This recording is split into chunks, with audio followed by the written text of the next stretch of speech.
Ahojte, vítam vás pri novom videu a v tomto videu to budú moje nepopulárne názory.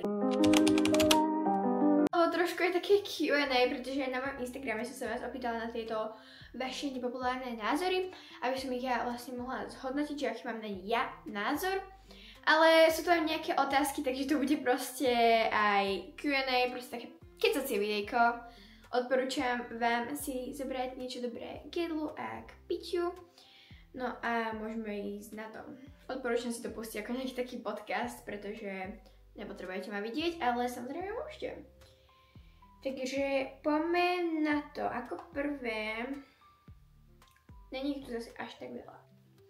Takže, aké sérum na riasy používaš? Si super.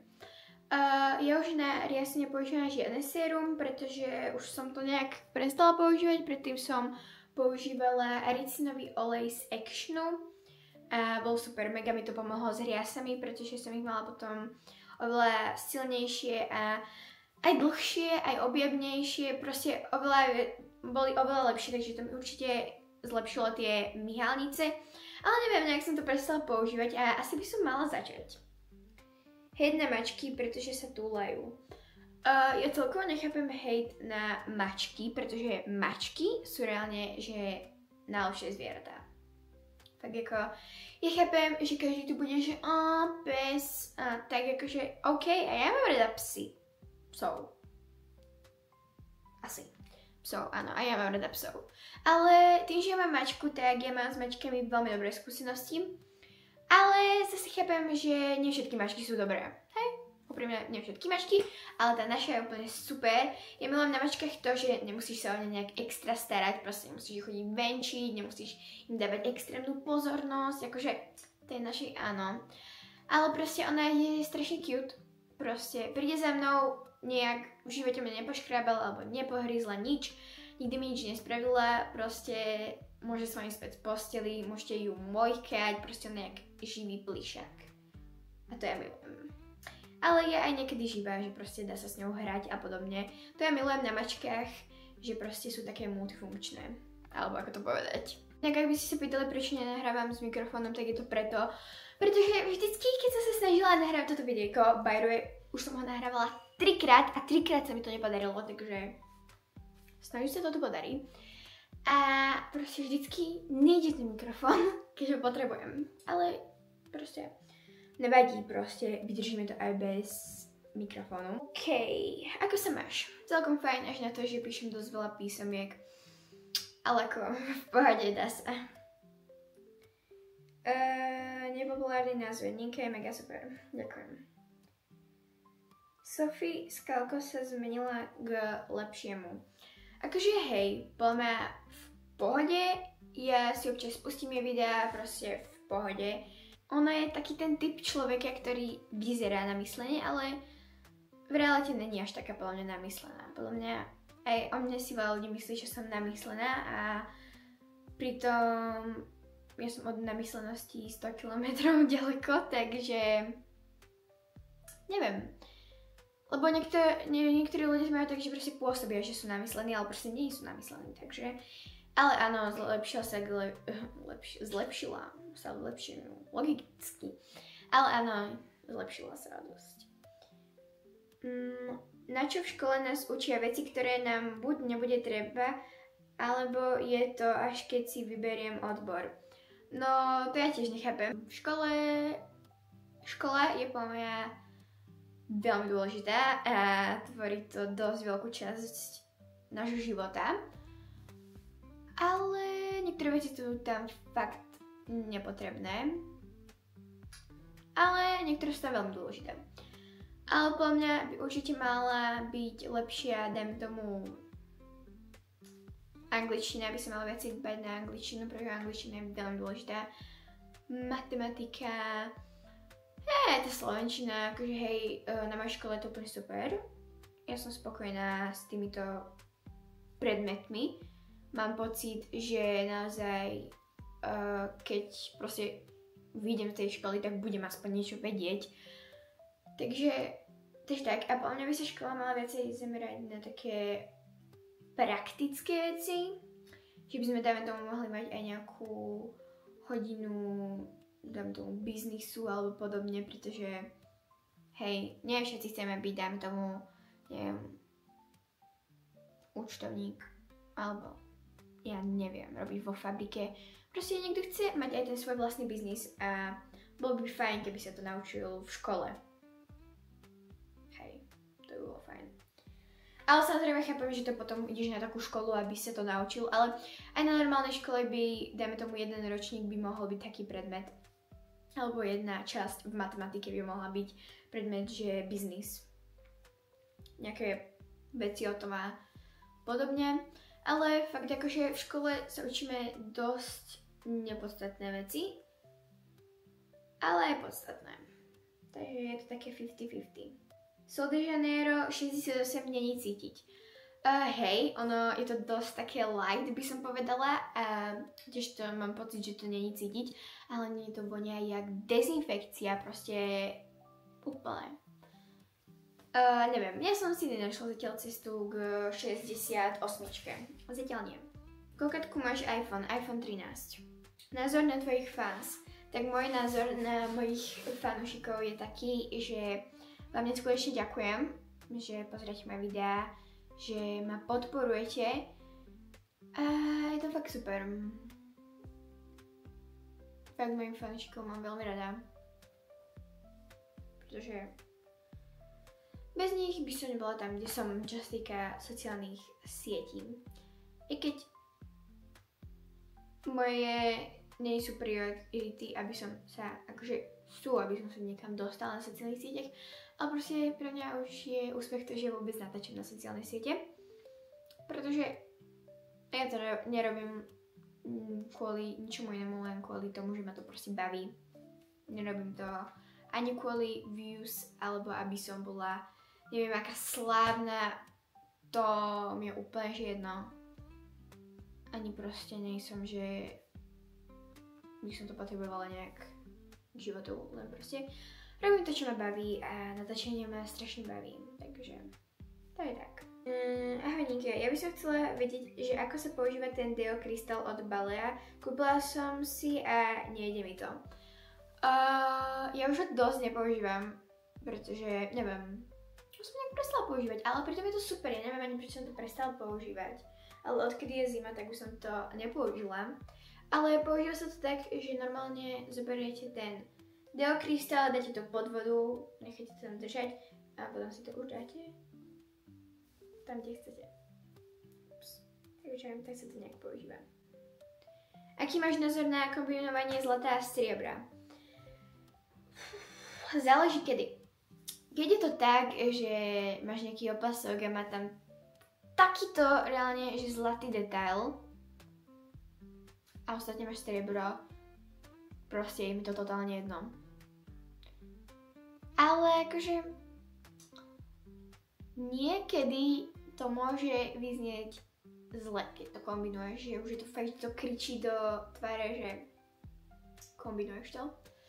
Ale reálne ako je mi to totálne jedno, čo si kto nosí a nepríde, že všetci iba aby si, že toto normálne a toto nie a tamto reálne, a čo je normálne a čo nie. Každý si nastavuje tie svoje hranice inak, každý si tie svoje hranice proste, že toto je pre mňa normálne, toto už je pre mňa už cez a pre niekoho, čo je niečo cez, tak pre niekoho je to úplne normálne. A preto mi to strašne také, že akože áno, asi by mala byť nejaká tá norma, ale mne príde, že strašne ľudia riešia druhých. Sephora Kids. Záleží, koľko to dieťa má rokov. Ak má 5 a chodí do Sephory a má doma, že polku Sephory, tak to není podľa mňa OK. Ale zase proste je to ako každý chce, ale je to trošku akože problém, tí Sephora Kids. Nebudem hovoriť, že nie. Je to trochu problémik menší, ale fakt záleží na tom veku. Pretože niektorí berú ako Sephora Kids, dajme tomu 12-ročné deti. Áno, sú to stále deti, ale už je to viacej pochopiteľné, ako keď máš 5. Takže Záleží, koľko to dieťa má rokov, ale podľa mňa by tam akože nemali robiť tie blbosti s tými testrami. Tak ako chápem, že to bude na sociálnych sieťach a tak. Ale proste akože, keď to nie je nič, že Drunk Elephant, retinol, anti-age v pohode, alebo ja neviem, keď to není nič, že dáme tomu z make-upu, je to dáme tomu nejaký balzam na pery. Ale nie je to také, že skincare, že retinol tak a ani tá skincare, že také akože cleanser, moisturizer, úplne v pohode, ale také, že séra. Neviem, ale keď si reálne kúpi, dám tomu 8-ročné dievča Sol de Janeiro, tak je to úplne plné v pohode. Ako reálne je to body mist. No, čože sa to dá kúpiť v Sephore. To neznamená, že je hneď Sephora kit. Ale akože chápem, každý človek to má inak. Ja osobne mám názor na to taký, že ak sú to 5-ročné deti, tak fakt je s tým problém. Ak nosia niečo, čo je také, že nevhodné, alebo je to nejaký crop topík, alebo ja neviem, tak je to trošku divné, ale ak to je proste iba niečo, čo je populárne medzi staršími, tak s tým nemám absolútne žiaden problém, pretože ako je to oblečenie. Keď to nájdú vôbec vo svojej veľkosti, tak asi to robia aj pre tie deti. Vybíja sa mi kamera, takže wait a second. OK, už som zase tu. A zase mi to vyplo. Takže bude akože, je to trochu divné, ale akože keď má 8...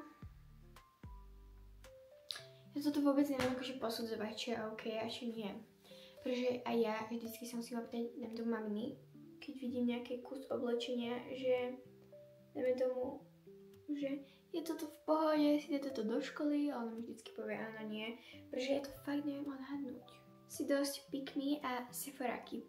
Chápem, je to každého osobný názor a ja som hovorila, že je tiež možno niekedy pôsobiť akože, že som zamyslená pick me a tak ďalej. Ale myslím si, že som od toho 100 km ďaleko. Ja fakt neviem ako. Môže to tak pôsobiť, ale proste ja si nemyslím o sebe. A Sephora kit určite nie som, pretože reálne v Sephora som bola 2-krát v živote. Hej, a nemám 8. Čo je asi dosť zrejmé. Hej, mne príde, že si ľudia myslia, že mám že 10 rokov alebo koľko. Chápete? Neba. Aký máš názor na K-pop? V pohode. Akože fakt v pohode. K-pop je v pohode. 3-krát za sebou som povedala v pohode. Ale je to fakt fajn. Mám niektoré pesničky rada. APT. Dosť good. Ale to nie je úplne, že K-pop. Akože asi áno, pretože je to Rose, ale chápete. Ale akože Blackpink, dobré pesničky v pohode, ale nie je to môj osobný štýl. Chápete? Môj štýl je Sabrina Carpenter, proste milujem jej pesničky, milujem ju. Celá takto od hlavy po pety až cez jej hudbu je proste top.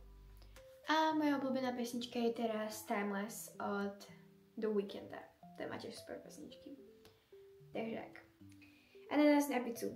Prosím, pozdravíš ma do videa Tami. Sledujem ťa už 2 roky. To bude asi nejaký preklep, pretože ja 2 roky ani nenatáčam. Ale ahoj Tami. Ahoj. A ale nás na pizzu. V živote som to nemala, takže nemôžem to úplne súdiť, ale zase ja osobne by som si to asi nedala, nejak ma to neláka. Ale proste keď to má niekto rád, tak nech to má niekto rád. Ale ja osobne som to nejedla, takže nemôžem to úplne zhodnotiť. Sol de Janeiro je best za mňa. Ak to tam dáš, tak aký Sol de Janeiro je najlepšie? Áno, Sol de Janeiro je super, je to moja favorite asi kozmetická značka, milujem to. A moja obľúbená je 40-ka. Názor na tvoje fanpage. Milujem všetky moje fanpage a som za ne neskutočne vďačná. A myslím si, že každú z nich sledujem, takže ak máte niekto na mňa fanpage a nesledujem vás, tak mi určite napíšte. Niekde do komentáru, ja vás určite hneď začnem sledovať. Takže tak. A snažím sa aj moje fanpage prezdieľať. Nie som si istá, či je to, čo sa má písať, ale natáčiš house tour, prosím, máš super videá. A nie je to úplne to, čo sa má písať, ale samozrejme na to v pohode odpoviem. Tak house tour bude za 10 000 odberateľov tu na mojom YouTubeovom kanáli. Takže určite klikaj na odber, keď chceš vidieť, ako vyzerá náš dom, pretože je to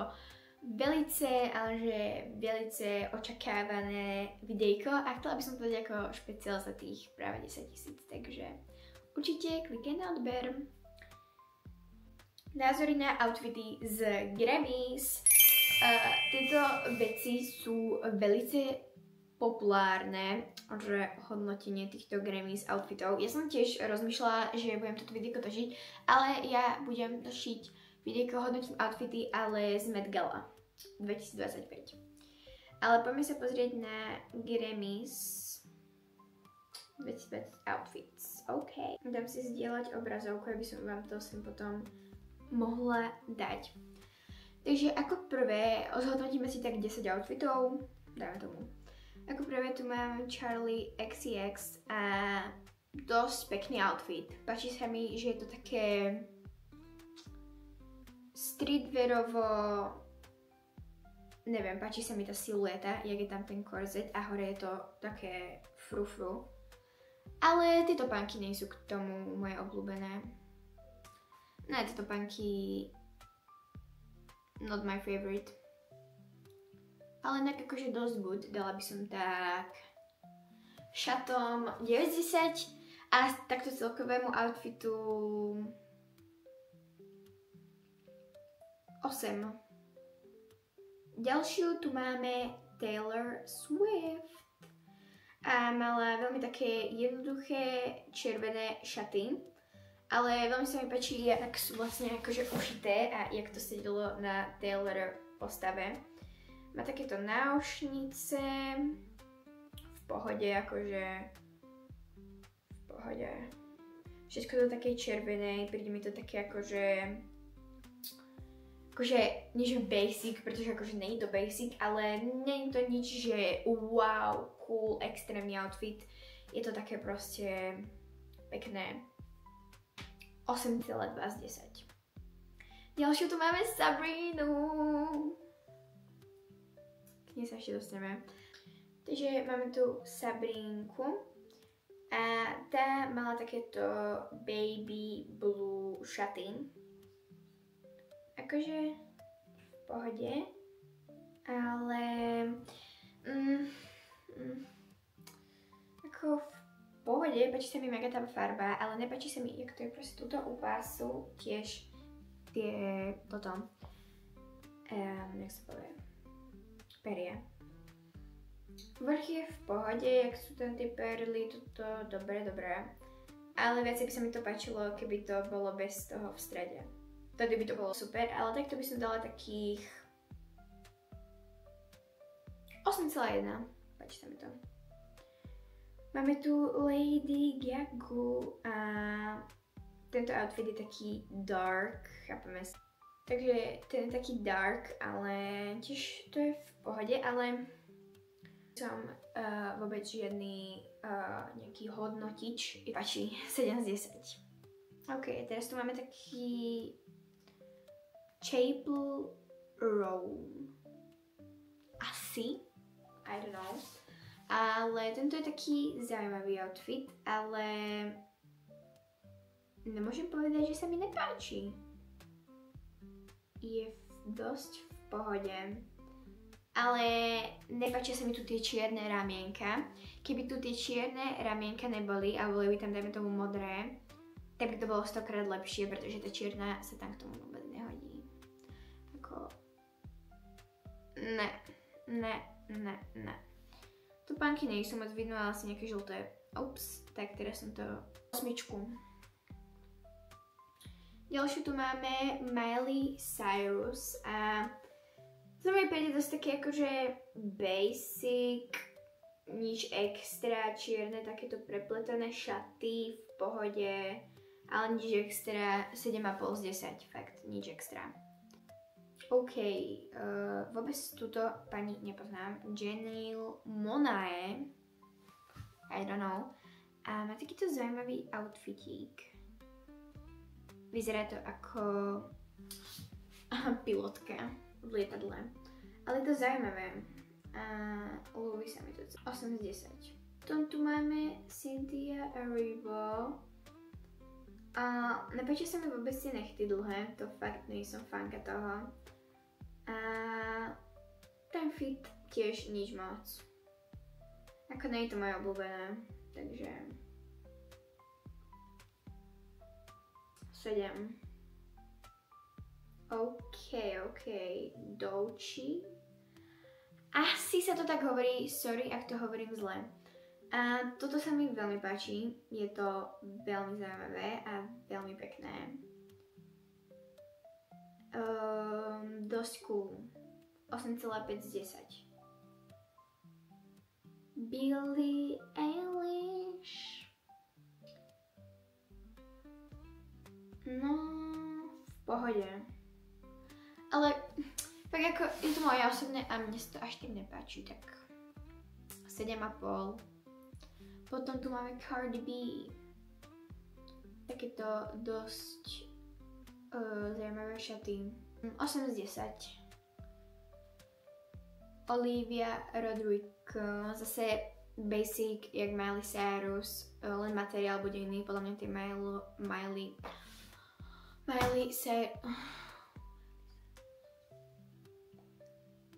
Cyrus. Chápete proste? Tak oni mali podľa mňa koženú textúru. Myslím. A tomuto by som dala 7,5. Že na tie outfity asi budete mať ostatný iný názor, ale proste toto sú moje hodnotenia tých outfitov. Čisto moja hodnotenia. Aký máš názor na to, že Beyoncé vyhrala Grammys a nie Billie Eilish?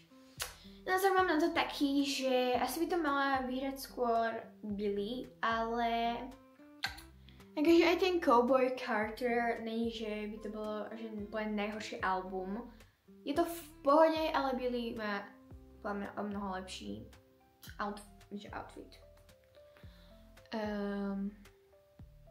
Album. A dúfam, že sa vám páčil. Ak áno, hoď like, určite mi dole do komentára napíš, by si chcel video o tých produktoch z DMky, pretože mám dosť veľa dobrých tipov. No a nezabudni na odber, keďže sa snažím dosiahnuť tých 10 000 odberateľov, nezabudnite 10 000 a bude house tour. No a vidíme sa pri nejakom ďalšom videjku. Ahojte!